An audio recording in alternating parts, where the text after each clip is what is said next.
como igreja.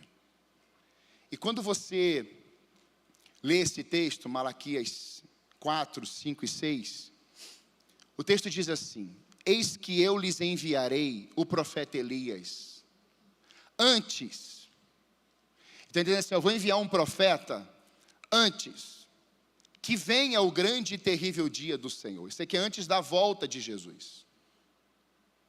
Terrível para alguns, mas alegria para outros. E ele vai continuar dizendo: ele converterá o coração dos pais aos filhos, e o coração dos filhos aos seus pais. Qual é o propósito disso aqui?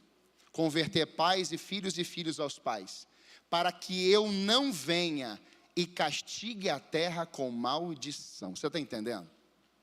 Para que não haja castigo e maldição, ele trouxe o remédio antes.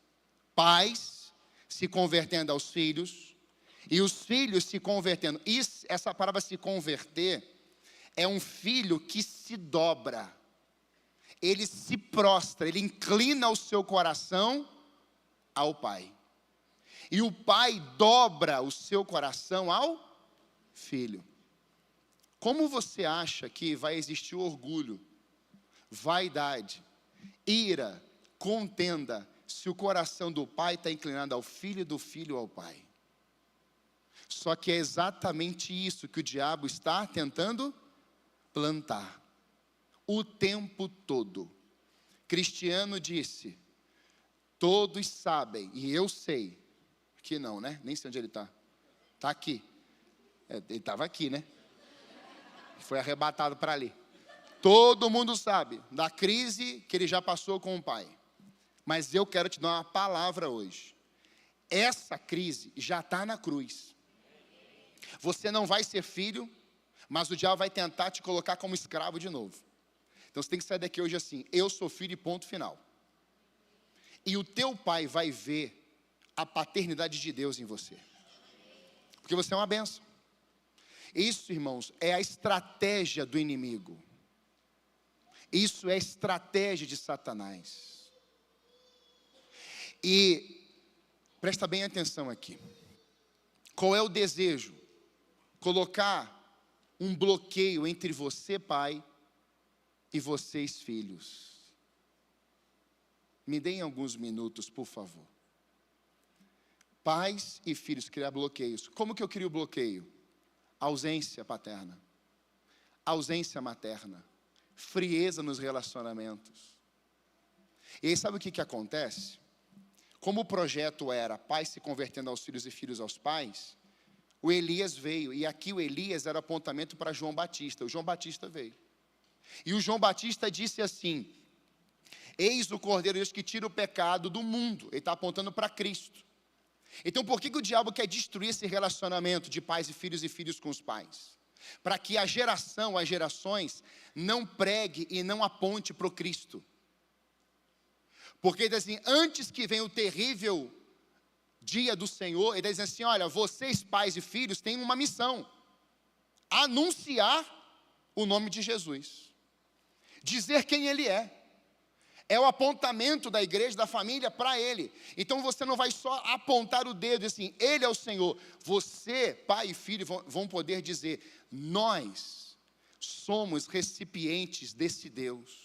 Nós somos filhos desse Deus poderoso. E nós somos salvos por esse Jesus. E nós dizemos que somos os arautos, somos os filhos e somos os sacerdotes deste Deus todo-poderoso.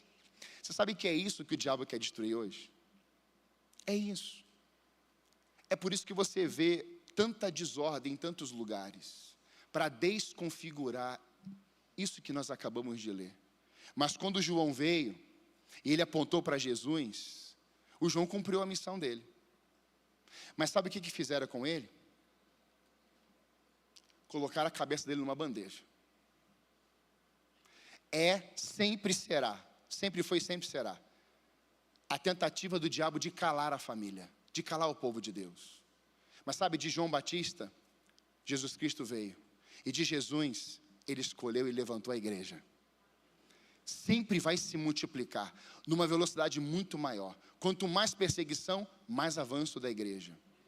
E eu quero fechar com Lucas capítulo 7. Irmãos, isso é muito sério para nós hoje, porque a gente está vendo aqui jovens pulando e saltando, e alegres, e fervorosos. Você vai ver, eles vão chegar em casa, eles não vão nem querer comer direito, eles já vão querer ir para o quarto orar.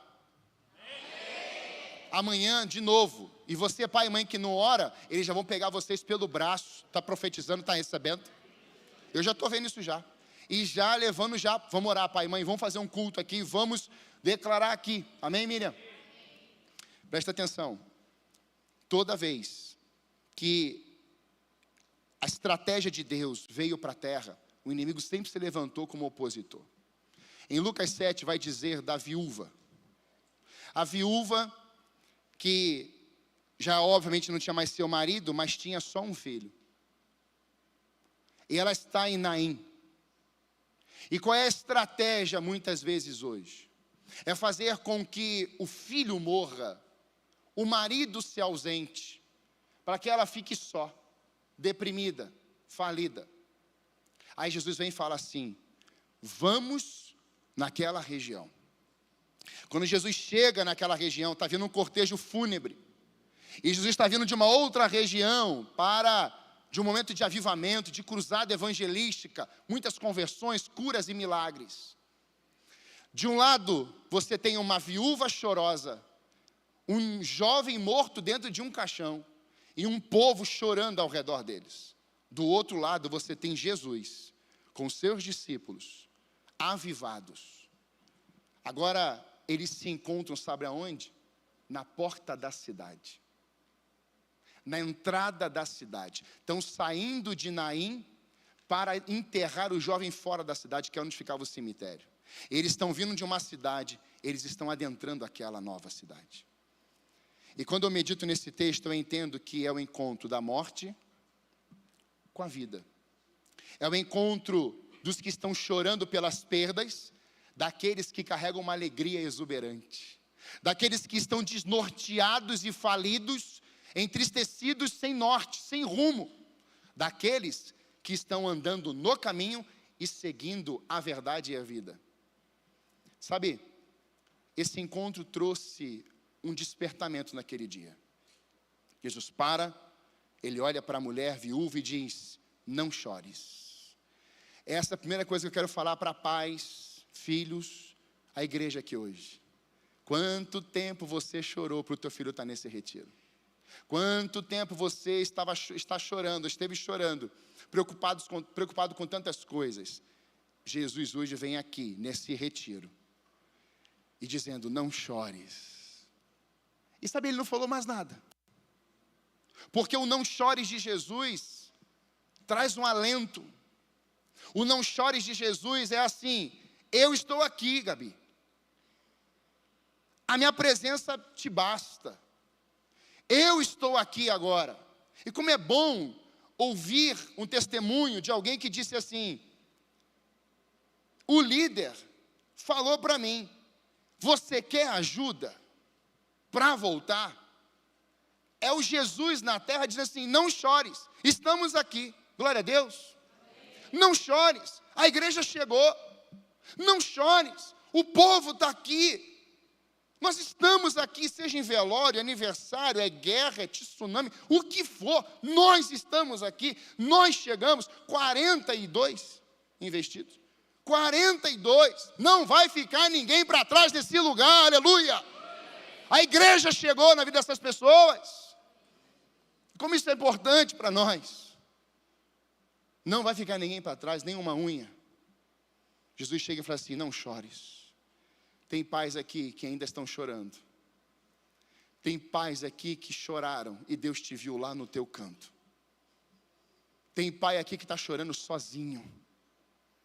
E hoje Deus me manda aqui e dizer para você: você quer ajuda para voltar?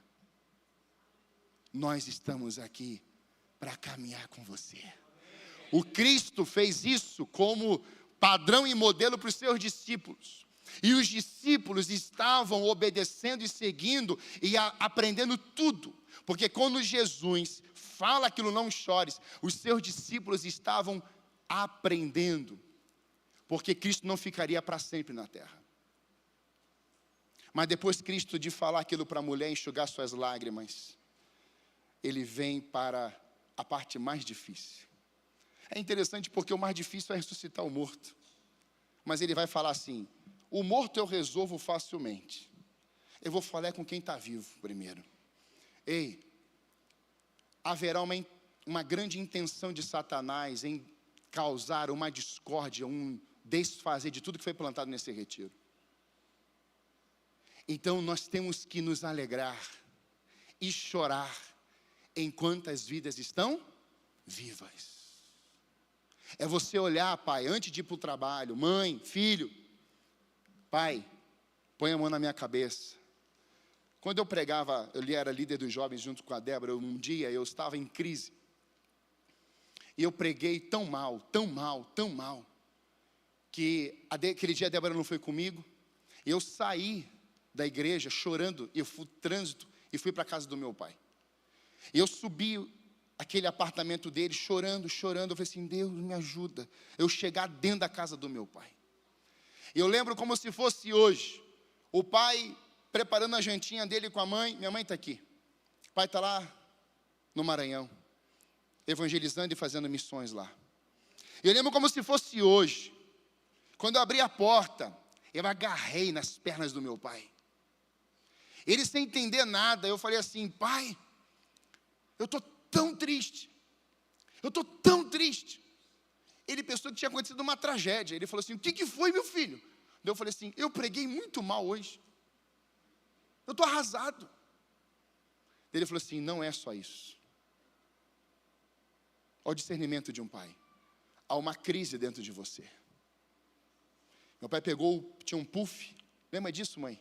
O pai pegou o puff e colocou no meio da sala e falou assim, se ajoelha aqui, ou senta aqui. O pai colocou a mão sobre minha cabeça com a minha mãe e começaram a orar em lágrimas. As lágrimas dos meus pais molharam a minha calça. Não teve dedo, não teve questionamento, não teve palavras difíceis. Sabe o que teve? Nós estamos aqui, filho. Irmãos, eu levantei, comi um pouquinho da janta, claro, não sou bobo. Eu voltei para casa, falei assim, amor, aconteceu isso. Ela falou assim, amor, que bênção. Irmãos, o sábado seguinte eu estava pregando como se fosse o último culto da minha vida. Ei, pai, o teu filho precisa do teu abraço. Ele precisa das tuas lágrimas. O teu filho precisa de um alento. Não uma palavra de crítica, mas um abraço. Hoje pela manhã, eu acabei de pregar, veio um jovem, que eu estou cuidando dele copiosamente. Ele está preso em algumas questões, ele não quis saber quem estava aqui, ele não quis saber que o altar era no elevado, ele saiu de onde estava e veio que me abraçou e chorou. Desesperado. Eu chamei os pais. Chegamos aqui em cima e eu falei assim, Deus, por que esse menino subiu aqui? É porque eu vou transformar esse testemunho, essa dor, essa crise dentro dele em testemunho para glorificar o meu nome. Eu vou fazer desse menino um missionário. E coincidentemente ele estava em cima do altar, a primeira vez que ele subiu aqui. Cuidado para quem está aqui em cima. Deus quer fazer do seu problema, dessa crise, um testemunho que glorifica o nome dele. E Jesus vai agora para o esquife, o caixão. E aí Jesus começa a falar com o morto. O texto diz que ele toca no esquife, não podia, era proibido. Jesus fala e o caixão abre e o jovem ele se assenta e começa a conversar com Jesus. Ei, jovens, vocês foram para um retiro e tinham sonhos aí mortos. Eu tenho falado aqui algumas vezes, jovens de Belém e Pará, pararam de sonhar. Eles disseram, não temos como sonhar nessa terra. Eu declaro em nome de Jesus o que Joel disse. Os idosos vão sonhar, mas os jovens também. E os jovens que sonham profetizam. Deus vai começar a levantar vocês com voz profética na madrugada para vocês orarem, clamarem, para vocês dizerem assim, nós estamos aqui, nós vamos falar dessa palavra que é viva, poderosa e eficaz, nós vamos anunciar o evangelho, custa que custar, doa quem doer. Não, vamos deixar de falar do que temos visto e ouvido. Isso é o que Deus tem para vocês. Sabe, quando eu conversei com alguns jovens lá nesse estado, no final dessa conferência, os mesmos estavam dizendo assim, pastor, eu vou voltar a sonhar. Eu vou voltar a sonhar. E eles começaram a falar. Sabe, foi naquele momento que o jovem levanta daquele esquife, ele começa a conversar com Jesus. Deus está aqui hoje para te fazer ressuscitar. Quando Lázaro está morto 4 dias, o cheiro já estava desagradável. Jesus olha e fala assim, tire a pedra. Ou seja, tem que fazer o que a terra precisa fazer, tirar a pedra com o homem. E ressuscitar é com Jesus. Cadê o Josué? Meu filho, você disse tudo, você é um pregador já. Só está na faculdade para terminar lá, você tem chamado pastoral. E você disse muito bem aqui, quem convence é o Espírito Santo. Quem tira alguém morto de um túmulo é só Jesus. Aquele que crê em mim, ainda que morra, viverá. Lázaro, morto 4 dias, ouviu o comando de Jesus. Ei, qual foi o dia que você decidiu e optou, ou aconteceu algo que mataram os sonhos e matou a sua vida internamente, suas emoções, sua paternidade, sua filiação, matou o teu casamento, ou está tentando matar? Eu tenho casamentos aqui, que poderiam pegar esse microfone e testemunhar que há 5, 6 meses atrás não estavam mais convivendo juntos no mesmo teto, mas hoje estão aqui adorando, se alegrando no Senhor, vendo filhos no altar. É isso que Deus tem para essa casa, é isso que Deus tem para você, ressuscitar seu coração, chamar você pelo nome, restaurar a tua paternidade, restaurar a tua maternidade, restaurar a sua família, porque esse é o projeto de Deus. Ele começa a conversar com o jovem, e o jovem levanta daquele lugar. A multidão ficou perplexa. Sabe o que Jesus faz? Jesus pega o jovem e entrega nos braços da mãe. É isso que vai acontecer aqui. Já teve pai aqui, o Charléu já veio querendo te abraçar, Gabriel. Eu falei assim, calma, você vai ter a vida toda. Deixa o menino rodar aqui. Deixa ele aqui. E o Charléu, muito obediente, foi na hora. Mas foi o Gabriel que trouxe o pai e a mãe dele para a igreja. Você vai ser um grande pastor, meu filho. Você vai ser um grande homem de ser um menino. Você vai ser um homem de Deus. Cheio do Espírito, amém? Você não está vendo, mas ele está assim, amém, amém, amém. Porque Deus ressuscitou essa casa. Eu vejo Jesus em você, Gabriel. Você é muito especial. E aí, irmãos, a família começa a voltar para casa se alegrando. Você vai para casa agora. Ou comer uma pizza, ou um pastel, ou arroz com feijão e ovo que está lá te esperando. E glória a Deus por isso, aleluia. Que bênção, né? Né, Zé? Que bênção. Como você quer que a sua casa fique a partir de hoje à noite? Pastor, minha casa não está nessas coisas não. Mas hoje você pode sair daqui, sabe com o quê? Com testemunho. E dentro da sua casa, antes que era uma casa de morte, Lázaro morto, o jovem morto, quando voltam para casa, sabe o que agora estão falando agora na comunidade? Aquela casa é uma casa de milagres. Aquela casa é uma casa de resposta. Aquela casa é uma casa que o jovem estava morto, o cemitério, não chegou nem no cemitério ainda, mas Jesus nem deixou enterrar. Mas tem um outro lugar, que o homem já estava morto há 4 dias, e Jesus foi lá no túmulo e tirou ele pelo nome. Deixa eu falar uma coisa, Jesus chamou Lázaro, porque se ele não fala Lázaro, todos os mortos da terra iriam ressuscitar naquele dia. Deus tem uma palavra personalizada para você, e é hoje. E sabe, eu não sei tua religião, eu não sei de onde que você veio, cumprimentei quase todos aqui, mas muitos eu não conheço. Mas Deus te conhece antes de você nascer no ventre da tua mãe. Antes de você ser formado, Ele te desejou dentro dele. E qual é o plano de Deus para nós hoje? É que os pais se convertam aos filhos. Os filhos se convertam aos pais. E a família cumpra o propósito de Deus na terra. Deus não quer só usar o seu filho. Deus não quer só usar você, pai e mãe. Deus quer estabelecer o seu reino na família. Paulo fala aos Efésios de que Deus tem uma família para habitar nela. Como é que está a sua família hoje? Tem algum pedaço em algum canto? Você é a resposta para a sua família. Você pode ser o canal de bênçãos da sua casa.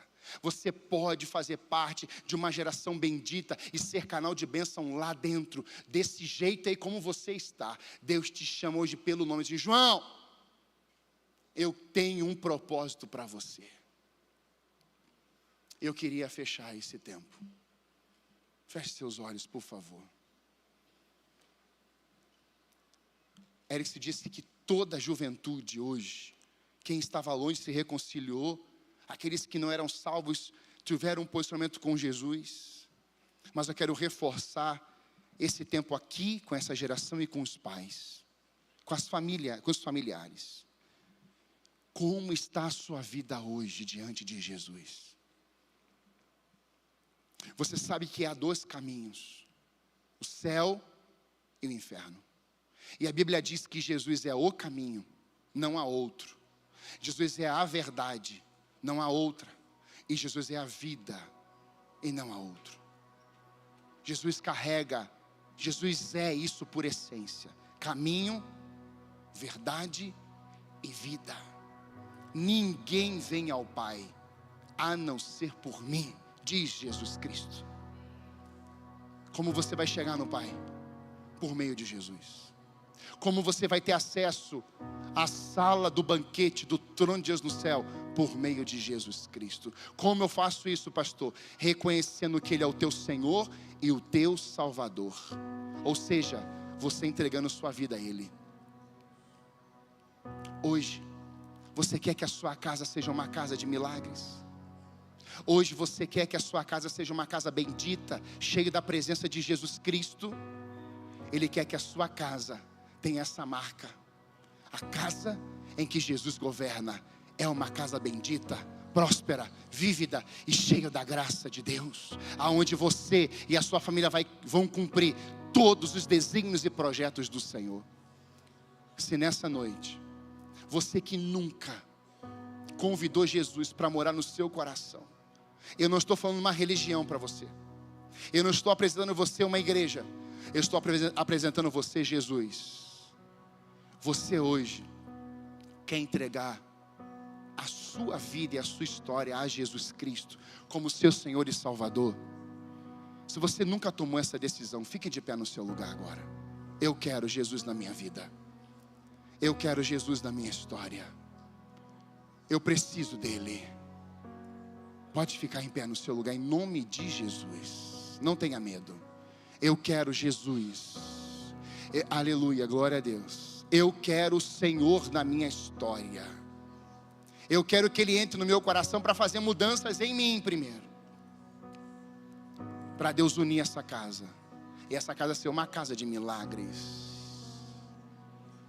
Alguém, mais alguém? Só ficar de pé no seu lugar, eu quero orar com você, sem medo. Pastor, eu tenho aqui as minhas preocupações. Só entregue o seu coração a Jesus. Ah, mais alguém? Eu preciso de Jesus. Ele está te dando essa oportunidade de resgatar a sua vida, arrancar você de um charco de lama, de lodo, e transportar você para um reino de justiça. Eu não vou insistir, mas se alguém aqui que ainda não entregou, eu quero orar com você. Aleluia, glória a Deus. Mais alguém? É noite de salvação. Pode ficar em pé. Deus está aqui, Ele está falando com você. É você, glória a Deus, aleluia. Há mais alguém? É agora, é o dia, chegou a hora. Glória a Deus. Eu quero Jesus na minha história. Eu preciso dEle. Ei, eu não sei o que você vai passar no dia de amanhã, mas você pode sair daqui hoje carregando Jesus Cristo de Nazaré. É o dia, é agora. Pastor, eu estou desviado, eu estou afastado, eu estou longe de Deus. Pois é, nós queremos ser braços na tua vida. Alguém quer voltar para Jesus hoje? Fique de pé no seu lugar, aleluia. Ah, mas alguém pode ficar de pé? Eu estou voltando para a casa do meu pai, aleluia. Aleluia. Ah, mas alguém que quer voltar para a casa do pai? Aleluia. Eu quero Jesus. Eu quero o Senhor. Você que quer voltar hoje, está com saudade da casa do Pai, fica de pé no seu lugar. Eu estou voltando hoje, eu estou voltando para o meu chamado, eu estou voltando para o primeiro amor. Eu abandonei o primeiro amor, eu quero esse primeiro amor de novo. Ele está aqui, Ele é o amor, Ele lança fora o medo. Pastor, eu tenho vícios, pastor, eu carrego tristezas. Deus pode arrancar esse orgulho, arrancar essa ferida e estabelecer o reino de justiça em você. É hora de voltar, glória a Deus. Vini, há mais gente aqui para voltar para a casa do Pai. Pastor, eu estou longe do banquete. Tem um banquete te esperando, meu irmão. Você estava lá e Jesus te achou lá. O teu filho está aqui no altar. Teu filho voltou para Jesus. Teu filho teve um compromisso com Jesus.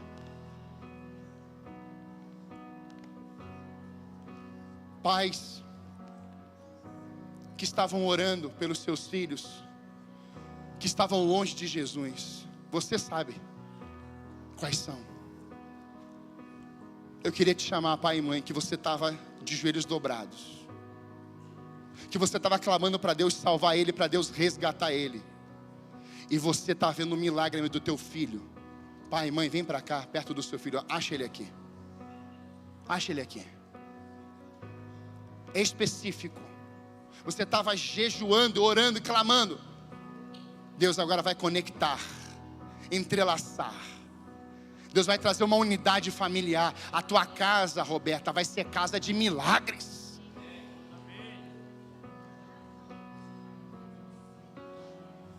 A igreja fica de pé, por favor. Aqueles que entregaram suas vidas a Jesus, está voltando para a casa do Pai. Eu queria te convidar a você vir aqui para frente comigo. Eu quero te dar um abraço. Sem medo, pode vir. Isso, venha. Eu quero orar com você aqui. Nós vamos cantar, mas nós vamos orar.